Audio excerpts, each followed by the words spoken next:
Oh, hey, you're here. I'll catch up with you. Sorry, I'm just on my way out, but your workstation's at the back over there. It should be all set up on the network, but let the guys know if it isn't. From there, you can access all the data you need to help us direct development of the car. Get yourself settled, and then head out to practice when you're ready. I'll catch up with you later, okay? Welcome to your new team. McLaren are one of the most successful teams in the sport, and they've reinvented themselves over the past few years. They demand excellence from all areas of their organization, and they'll expect you to integrate yourself and get up to speed from the first race. Hello everyone and welcome back to F1 2019. Almost made the mistake. Anyway, we're in Australia and yeah, we're doing like contract negotiation things. I'm not actually doing it, but we've got introduced to it. Anyway, I've decided that in this career mode I'm not going to show any practice programs. I'm sure other YouTubers have came to the same conclusion because it's taken very long to do and it's quite annoying. Plus everyone knows what's going on with the practice programs at this point. We've been introduced to the rivalry stuff that we're quite familiar with by now, and I'm just looking through all the tabs, you know, because it's a new game, new layout, new stuff.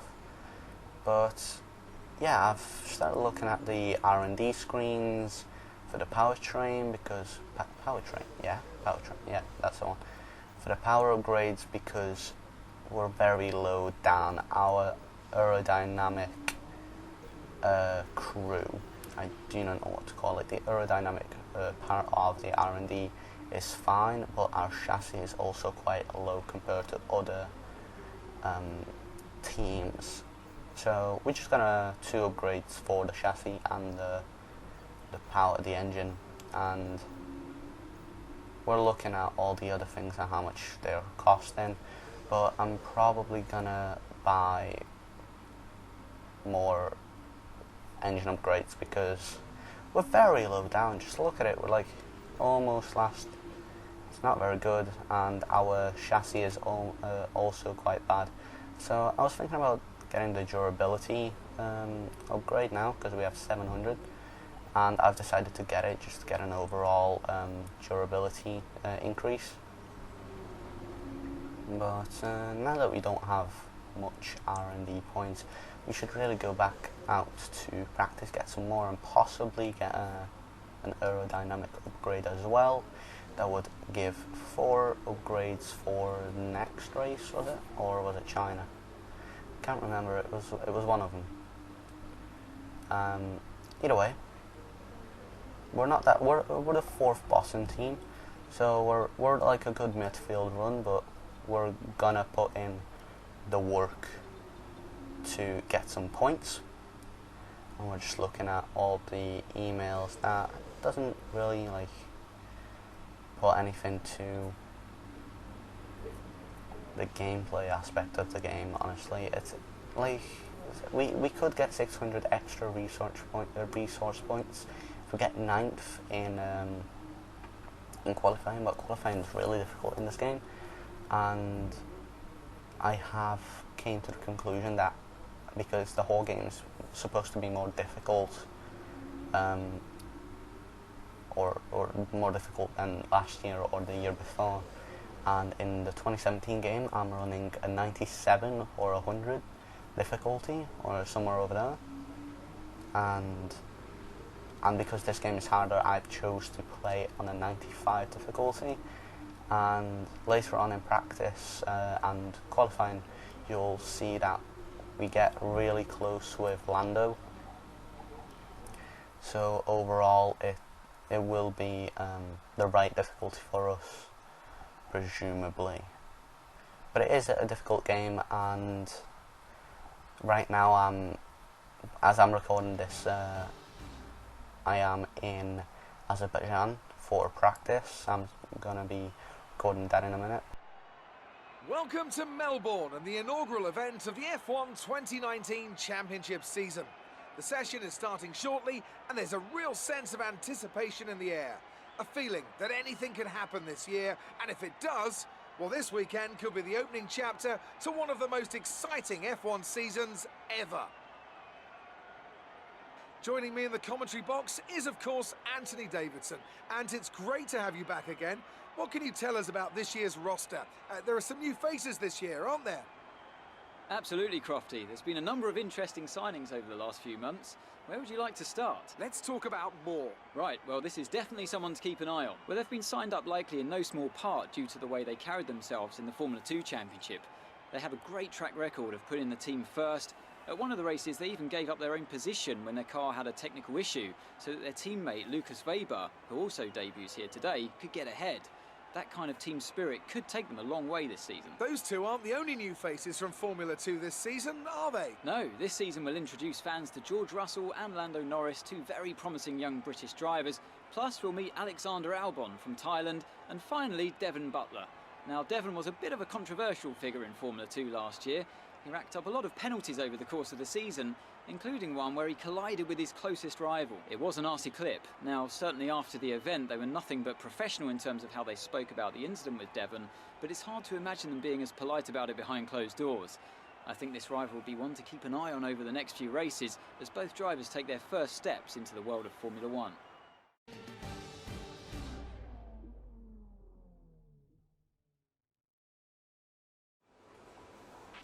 This first race of the season is always quite difficult for us trackside, and for those back at the factory as well, as it's the first time the car has run since winter testing. The more consistent mileage you can get in these sessions, the happier we'll be. So we're in practice one doing the track acclimatization. I'm showing this, the only reason I'm showing this right now is because it's the first time we actually go out on track in this McLaren car. Good day today. Let's have your take on it. It's been a lot of hard work, but here you are making your debut in Formula 1. You must be thrilled. Oh yeah, most definitely. Because what kind of person wouldn't be thrilled to be in Formula 1? Right? So like F1, come on guys. It's F1. Who wouldn't be thrilled? Write it in the comments if you wouldn't. So how are you finding things at the team? Are you settling in? Of course. Me and Lando have been racing in F2, so we know each other well. What are you expecting out of this season? Are you just aiming to find your feet in Formula 1, or do you see something more? I'm sure I've replied saying I'm going to get some points because I would do, Appreciate your time. and I really want to. But I'm not quite sure if I can. It's a We're difficult just about game, ready to kick off and today's we qualifying are here in Melbourne. It's the midfield Australian Grand Prix. team, and we do have to give our best to get around 13th, This is the 12th. kind of track that eats So, rear tyres for I'm not breakfast. sure. Or so I'm told by more experienced drivers than myself. No matter how good a driver is at managing their throttle application to limit rear slip, they can't always overcome a car that's inherently bad at looking after its rear tyres. Here we have a lot of low-speed corner exits, which means a whole load of energy, heat and tyre wear. So here we are, we're going to be in Q1, making a bank lap real soon. You know, it's a first look at how competitive the car is, and this is the first time we're actually able to chuck the car around, try and extract as much as possible from the car. But honestly, it's quite difficult, as I'm repeating myself over and over again. But seriously, it's quite a hard game. But Lando has finished 13th, and we just about made it through to Q2 in 15th. But if you look at the difference between me and Lando's timing at the end of Q1, we are very close in terms of pace.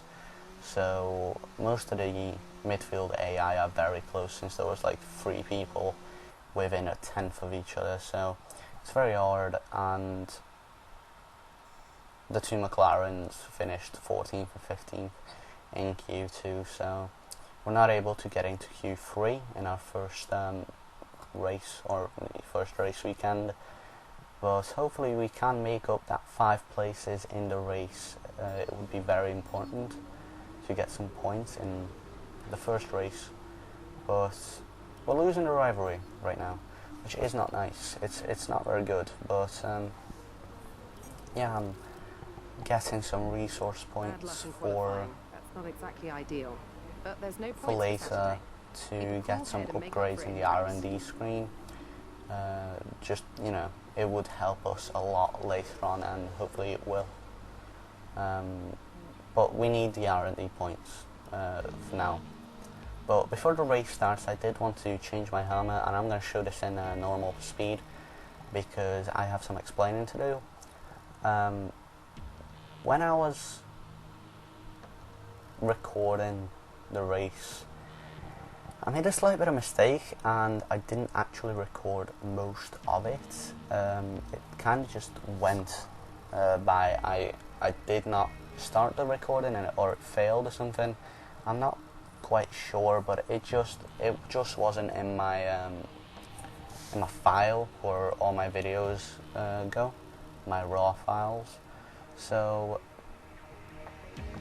yeah, it was very weird, but by the time I've realised that something's going wrong, I have actually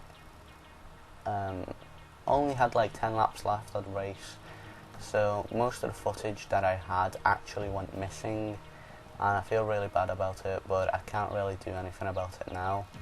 I kind of just edited a video, and the same thing happened, or a similar thing happened in Bahrain. But the good thing is I caught it in time in Bahrain, and there was only 9 laps of footage that actually went missing, but I did go back in the replay and record that 9 laps, or the important bits in that 9 laps in Bahrain. So none of the important footage actually went missing. This is lap 25, and I'm battling Weber, that's the one. But yeah, it was quite a heated battle until it kind of dropped off and let me get on with my race. Like right now in lap 27, I've been catching Magnussen rapidly. I'm not sure if he had some mechanical issues or something, but he did go really slowly, and I've just chucked it around the corner, and I'm really close to actually overtaking him, and you know, I just have the massive advantage in pace, and I kind of just did a nice little overtake into that corner. I don't know what corner that actually is, but yeah, this is lap 27, so with 2 laps left, there's not much to actually talk about with George Russell. With 2 laps left in this penultimate corner, or the penultimate corner, just retiring over there. I think he was 19th or something, so he didn't have the best position anyway. But Magnussen tried to battle me again, but this McLaren is not the only McLaren that's actually looking for a battle. Lando up the road trying to battle Ricciardo for the last place in the points, while me and Magnussen try to fight it out for P13. It's not actually a point scoring position, but it would be very helpful. It's in the first race, so whichever of us gets in front will actually have the better thing in the championship. But this is Lando not being able to overtake Ricciardo before the finish line and the last lap, so he will have to settle for P11, and I'm going to settle for P13 because we won the battle with Magnussen, and I was so happy. I was chucking the car around and actually tapped a wall just before I crossed the finish line, but I did get 13th in the first race, so that's quite a good result for us, right? So P11 and 13, because we started 14 and 15, so we both went up the field and had quite a good run for our money anyway. But yeah, it was quite a good thing. Congrats to Vettel for actually winning this race. And the tyres are just at the right temperature, and the driver did a great job managing that as well. They just look so comfortable out there. It's like anything, it always looks so easy when it all just clicks.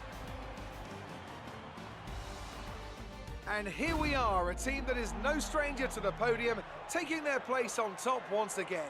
A sublime race today, and a stunning win for Ferrari.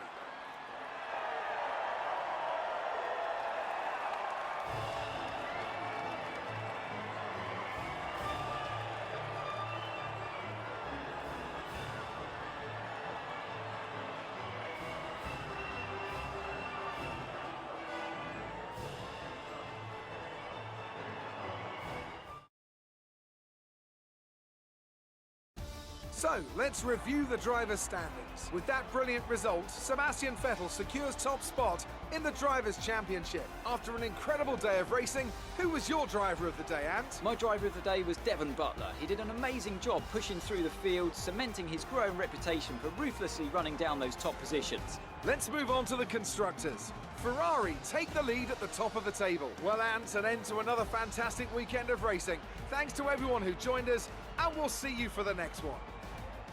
So here I am just checking out all the incidents that happened, like Weber colliding with Raikkonen and stuff. I got 2 warnings for exceeding track limits, but I didn't actually get the penalty.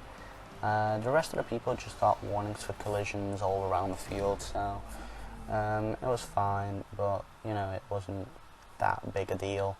For them, it was just kind of like a small warning, and most of them actually just got 1 warning throughout the whole race.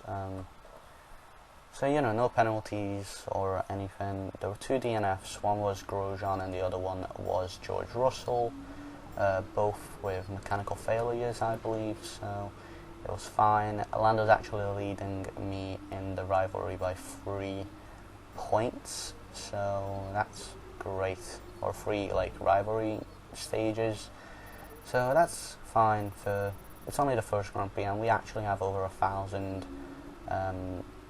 resource points, so we could possibly get another upgrade, but I'm not sure if we actually do, because we did we already got quite a bit, and I think I might just conserve it for the next race weekend and see what we can get, or what we want to get in the next race weekends, depending on, you know, what track we go to. It would be very helpful for us to get some power upgrades for tracks like Azerbaijan, the European Grand Prix, or other things, or like aerodynamical thing in Monaco, right? So it would be quite helpful. But looking at the emails, we got some stuff that I read while playing the actual game, but I'm not actually going to read it out because I can't see it mostly, because it's a very small tab that I'm looking at the footage on. But if you want to read it, you can just stop it, stop the video and just have a read if you want. I'm personally not going to read it out, but I do read them. They're quite interesting, and it's an interesting aspect of the whole game, having interview transcripts, but not always very helpful, mostly not actually talking about me. So there's a lot of the transcripts that just go unseen, or not interesting for you know, not interesting per se. But yeah, that was the Australian Grand Prix. Again, I'm really sorry that it came to me only showing about, you know, 7 laps with it. It's not very good on my part, and I'm really sorry about it. And yes, it did happen in Bahrain, but it did not happen in China. Obviously, Azerbaijan, I'm still in the middle of recording, so hopefully it's never going to happen again, because it would be quite embarrassing. But anyway, thank you guys so much for watching the video. If you liked it, press the like button, don't forget to comment and subscribe, and I will see you guys in the next video in Bahrain next up, right? So